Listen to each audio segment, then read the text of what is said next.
இப்போ வந்து நாங்கள் என்னென்னா பைரவி கூட வந்து இன்ட்ரோ கொடுக்கலாம், என்ன பண்ணுறாங்கன்னு பார்க்கலாம், குட்டிங்களோட ரியாக்ஷன் எப்படி இருக்குன்னு பார்க்கலாம், பைரவியோட ரியாக்ஷன் எப்படி இருக்குன்னு பார்க்கலான்ட்டு பைரவி கொண்டு போய் நாங்கள் கைட்டு விட போகிறோம் பைரவியை. ஸோ பைரவி பார்த்து எப்படி ஷாக்காக வர. ஸோ எங்களுக்கே வந்து புதுசாக தான் இருக்குது பைரவி வந்து எப்படி ரியாக்ட் பண்ண போகிறான்னு தெரில. இது வரைக்கும் பைரவி பார்க்கவே இல்லை குட்டிங்களை, இப்போ தான் பார்க்க போகிறான். ரிலீஸ் பண்ணுறாரு பைரவி வரப்போகிறான் பாருங்கள். பைரவி பைரவி பேபியோட குட்டிங்க பைரவி பைரவி கண்ணு பார்த்துருப்பா. அது குட்டி ஓடி போய் விளையாடுது பைரவி கிட்ட.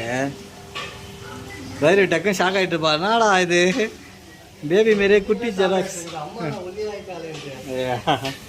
கலரே மாறிட்டுதேடா, அம்மா கலரு ஒல்லி ஆகிட்டு இருக்காளேடான்னு பார்த்துருப்பாளுங்க குட்டிங்க. கூட்டினாலச்சா பாருங்க.